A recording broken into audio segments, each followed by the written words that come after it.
You're watching the Solano College Sports Network, SCSN, bringing you the best sports coverage in Solano County. Falcons clean up in the house. Okay, we walk off in it, beer. Ballin' in it, beer. Okay, hopping out of Lambos and Ferraris in it, beer. Popping bottle with a thick red supermodel chick. They may talk a lot of that, but they can't do a lot of it. Aye, Rico Kobe turn the lights on, so I grabbed the Audemars, threw the ice on. I'm a big dog, got pissed off. A lot of rappers out, but I ain't done it wrong. They like, they look at T.I., callin' in the B.I.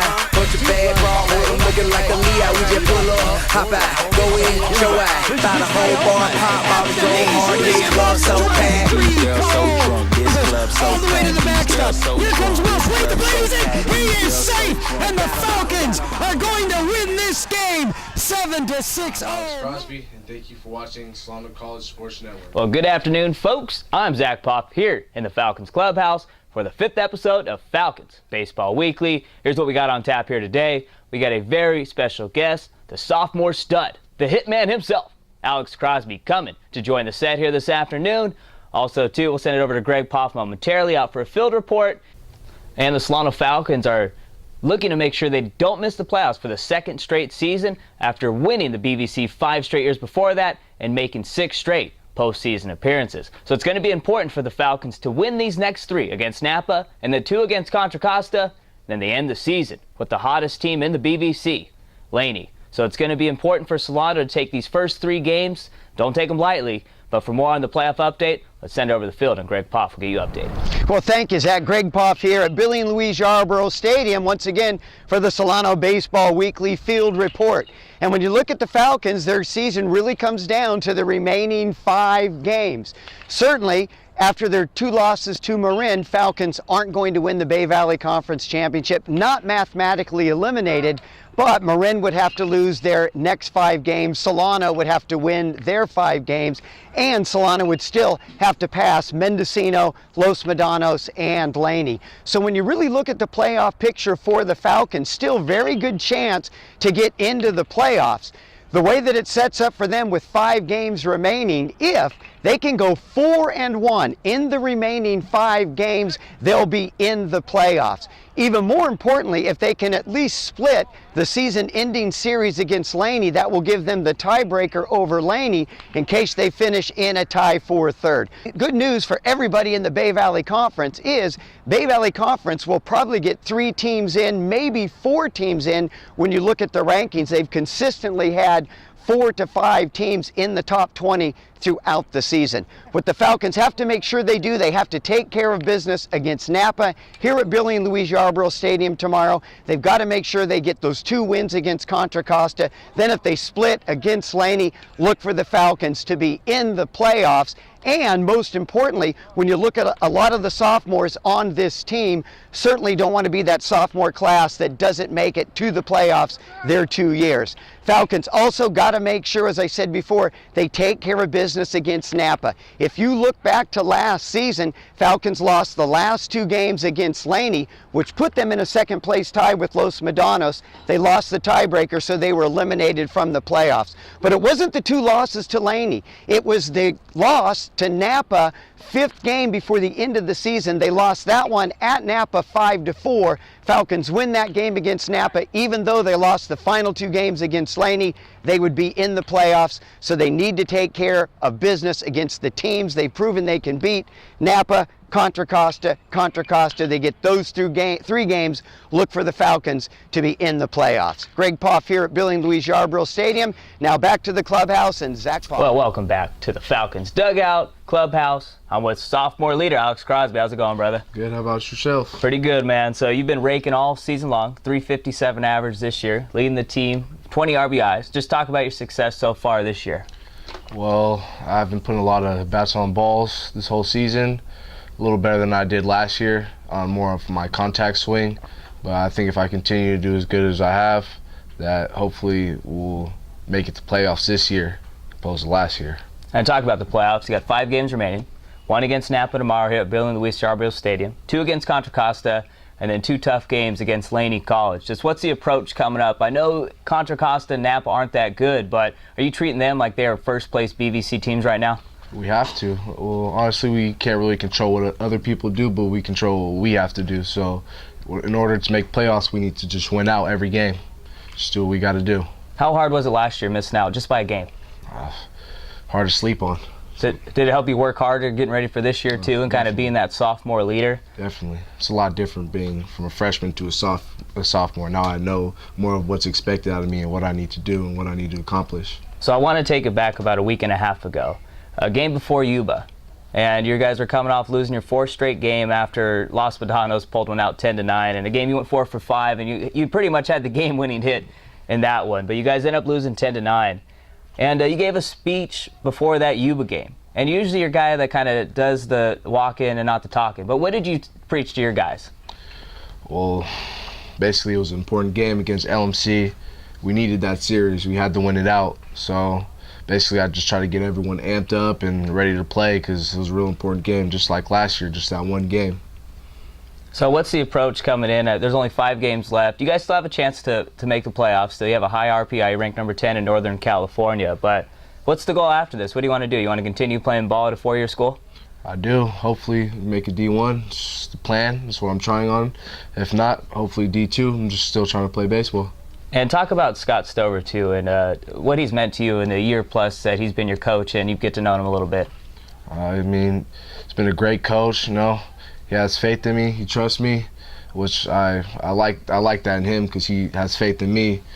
But he's a good guy, great coach, and I'd say more of the old school type coach on how he goes about everything, but if we just follow him and does what he says, we'll be successful. There are 2 other sophomore leaders I want to talk to you real quick about. Let's start with Zach Wells. Just what does this guy mean to Solano baseball, and not just baseball, but off the field also? He's a great guy. I love the guy, you know. He's a good friend. Honestly, on the field, I wouldn't say he talks too much during the game. He's more about his business, and I'm not a great competitor. Ryan Anderson. Great pitcher, and I know when I'm on defense that it's going to be off and on, that I just got to be ready to get the ball because he's going to throw strikes. All right, partner, I got to ask you. You a Giants fan? I'm not. Who's your team? I don't have a favorite team. You just love the game? You're not a big baseball guy? You just like playing it? Oh, yeah, I like playing it more than watching it. Yeah. Honestly, I don't really watch baseball too much until it gets down to playoffs and everything. I'm more of a football guy. Yeah, you played back at Wood, right? Yep. Receiver? Running back too. So what, you just wanted to focus on baseball? Yeah, I was a lot better than I am at football and baseball. So you're a big football guy. Who did your high school game, who did you kind of play like? In high school I was a lot slimmer and faster. You still got wheels. Don't even say that. I'm not saying like you that. You scored 20+ runs this year. You can get around the base pass. Well, when I was in high school watching football, I like to watch college. I like to watch Florida. I like Percy Harvin. I thought he was a pretty good receiver and running back on what he did. Is kind of what we did at Wood with fly sweeps and running to the outside. Big pickup for the Seahawks. It is. Get Percy into town. So real quick, I know you're not a big baseball fan watching baseball, but who's a guy that you kind of try and emulate?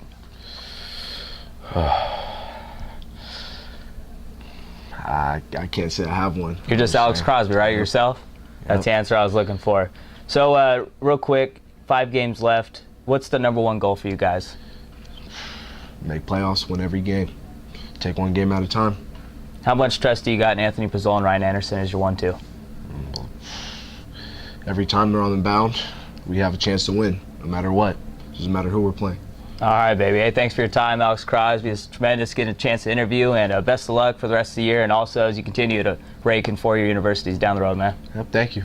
Thanks for checking us out. We'll be right back with Greg Popp coming in here to wrap the show up. I'm Scott Stover. Thanks for watching the Solano College Sports Network. Well, welcome back. I'm Zach Popp. Now joining me, Mr. Greg Popp himself. And I just interviewed Alex Crosby, one of the better players that I've covered here since 2008 when we started covering Solano baseball. But I just wanted to get your impression on Alex Crosby's career at Solano. Well, the first thing I remember about Alex Crosby, and this you would have to go back to I believe the fall of 2011. I remember Alex Crosby sitting in my speech class. Aaron Brasher was in that class, a couple other Solano players. And just the thing I remember about Alex Crosby, he just has a very dry wit, kind of this witty sense of humor. Doesn't say a lot, but when he has something to say, it's always pretty funny, and really enjoyed having that kid in the classroom, very personable. But then once you see him on the baseball field and you look at his 2-year career here at Solano, 5-tool player, and the thing I really like about him is his dependability. I mean, you pretty much know what you're going to get from Alex Crosby every game. You're going to get a couple hits. You're going to get a couple runs batted in. He's going to play solid defensively at first. And I think that was, boy, you look at a significant moment in his career here at Solano, and it was last year when Coach Stover made the decision to move Crosby from third base to first base. He's been money at first base defensively. I don't think he has an error this year. I'm not sure if he has an error either. I don't think he does. So outstanding at the plate, defensively, and he's very dependable, very coachable. And the thing I like about Crosby, every time you talk to him, like a lot of kids here at Solano, he's always talking about what he needs to do to get better. Gotta like that. And I'm sure this kid is a kid that can go on and really make an impact somewhere. And really, you look at the development of Victor Romero, and kind of what he was here at Solano. He wasn't really a guy you looked at. He's going to really do something D1. And he's raking at OK State. He's outstanding career. I see Alex Crosby as the same type of kid. He's going to continue to develop, very coachable, should have an outstanding career at the next level. The thing that impresses me the most about Alex Crosby, the kid is clutch. He's come up in big-time situations for Solano this year. I know they lost the Los Medanos game, but he came up with a big-time two-run double to put them up 9-8. They ended up losing 10-9, but not because of Alex Crosby. And also, too, he's very versatile. I mean, he can play third, but he's also a very good first baseman. So wherever Crosby elects to go, that four-year university is going to be pretty happy to have a guy that works very hard on the field, but works just as hard off the field in the classrooms on top of that, too. But let's talk about Solano. Well, I just want to bring up one other thing, too, and you mentioned this in your interview, the leadership. Yeah. I mean, he really took that team on his back in that game against Yuba. They were coming off that 4-game slide. And, you know, I was kind of impressed. We were setting up for the broadcast, and I heard Crosby getting as vocal as I've ever heard that kid before. I never see him get vocal like that, but he knew it was a big-time moment in the season. If they want to make the playoffs, sophomore had to step up. And he went 100 pence on him. So maybe he's going to get a commercial on Comcast coming up here pretty soon, or maybe on the Fairfield Access channel, right? But let's talk about Solano baseball. They've got 5 big games left. One tomorrow here at Bill and Louise Jarbrio Stadium, just to our left. And then they have 2 against Contra Costa, home and away, and then away and home against Laney to end the season. What do the Falcons need to do to make sure they get into the playoffs? And also they're going to need some help from Marin. They need the Mariners to most likely win out, so they knock out the other teams that are ahead of Solano right now in the BVC standings. Yeah, you're absolutely right. Solano really just has to give up on any chances of winning the Bay Valley Conference. 4 back, 5 to go. Marin has a tiebreaker. I mean, it's not going to happen. And so they need Marin to win out. Yeah. The Falcons just need to take care of business tomorrow against Napa. They need to get those 2 wins against Contra Costa. They do that, they're at 20 wins. And even if they drop 2 games to Laney, I don't see the Falcons sliding all the way from 10 to 18 and not making the playoffs. Certainly the ideal situation would be in the remaining 5 games for the Falcons to go 4-1, beat Napa, take both games against Contra Costa. And those are winnable games, these obviously. They're games they should win. And I talked about this in my field report. Really, it was last year. It was that loss to Laney that really messed everything up in that 2-game series. Now they went in that loss to Napa to 2 games back to Laney, put more pressure on. They had to win both those games. They lost both the games, ended up tied for second with Los Medanos, lost the tiebreaker. They were out of the playoffs. But this year, more teams are going to get in from the Bay Valley Conference. I expect 3 to 4 teams getting in. You're a teacher. Shouldn't the same rules apply in the clubhouse? A phone going off? Shouldn't all cell phones be silent right now? That's got to be, I think it's 25. So come on, Anthony Pickett. Come on, Anthony. But anyways, looking at the BVC standings, Solano's 2 back of Mendocino right now. Mendocino's in that 2 spot, and Mendocino's on fire right now too. They've won 5 in a row. The Mariners, number 1 in the BVC, have won 7 in a row, and then Laney They've won 8 in a row. So the teams that Solano's behind right now are on fire, so it's going to be important for Solano to get some momentum in these 3 games upcoming against Napa and 2 against Contra Costa. That series against Laney is going to be huge. How big is that series, partner? We can't ask the players or the coaches because they're going to give us a cliche answer. But I can get a good answer from you, right? Yeah. How big is that series? Well, I think how much impact that series will be determined by whether or not they win the 3 games they should win. If they lose, if they go 3-0, now paint the picture. if they go 3-0, I don't think that series is all that important. Yeah. I think they just need to win 1 game because if they do, they've already beat Laney Twice. 2 times. Yeah. That gives them the tiebreaker, and I could see a scenario where maybe they end up tied for 2nd or 3rd with Laney. They don't have the tiebreaker against Los Madonas, against Mendocino. We know they don't have it against Marin, so at least want to have that tiebreaker against Laney. But I think if they win those 3 games going in, I think it takes all the pressure off for those 2 games against Laney. Certainly want to pick up one of the 2. They do. They're in the playoffs, but it's going to be much bigger if they lose one of those 3 preceding games. Now that series for Laney really is a playoff series for the Falcons. And Solano's currently 1 game back of Laney and also 1 game back of Los Madonos, too. And looking at Mendocino's schedule, Solano's 2 back. They've got 1 against Yuba tomorrow, 2 against Los Madonos after that, and then another 2-game series against Marin. So these teams are going to be beating each other up, and it's going to be going back and forth. So very important for Solano to get these 3 against Contra Costa and then the 1 tomorrow against Napa, and then, like you said, maybe split against Laney. So talk about the playoff chances for Solano. If they go 4-1, are they in, you think? Oh, I think so. In fact, they're ranked number 10 in NorCal right now, so that's a good sign. The RPI is high for Solano, but they got to make sure they're in the 2 or 3 spot in the BVC, correct? yeah, they go 4-1, they're going to be in. The one disadvantage, it will be for the first time since we've been covering Solano baseball all the way back to 2007 when they've been in the playoffs, probably not going to be hosting that first round playoff game. The only way they could end up with a playoff game is if they end up, 15, 16, 17, or 18 in the rankings. Then they'll have those 1-game play-in series. That would be on a Tuesday. And Solano, because of their rankings, would probably end up with a home game there. But Solano, 4-1 in the playoffs, but probably be on the road for that first playoff game. All right, partner. I think that's all the time we have today. Once again, thank you, Alex Crosby, taking your time to come and do the interview. It's been fun, partner. For Greg Poff, I'm Zach Poff. Make sure and check out the YouTube channel, and also make sure and check out the justin.tv/SCSN broadcast channel too. The Los Madonos Solano game should be on that if you want to check it out. Once again, we out, baby. It's the pop pass show mixed with the quadruple play. The sickest sports show, yeah, what the dudes will say.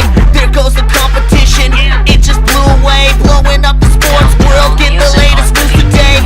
Every Thursday, yeah, from 4 to 6, we got the best stories, the sickest sports clips. We callin' players losers, yeah, they suck. And if they do something crazy, we say, what? JP Blaze, Dominic, and my lil bro Zach, blazing up the sports world, bringing you them pro stats. We got a bet going, man, and it's so whack, cause I'm about to lose it and wear a Giants throwback. See if we win, we get to pick our rivals' gear, but I'm down a lot, may not be my title year. So if you see me and I'm wearing Giants colors, that just mean I lost the bet to Dom or my stupid brother. I love the Dodgers. Today's the day for the pop pass play. Zach, Dom, and Jay, it's the pop pass play. Every Thursday, the pop pass play. Tune in 4 to 6 on the back of airwaves. Today's the day for the pop pass play. Zach, Dom, and Jay, it's the pop pass play. Every Thursday, the pop pass play. Tune in 4 to 6 on the back of airwaves. It's pop pass play, yeah.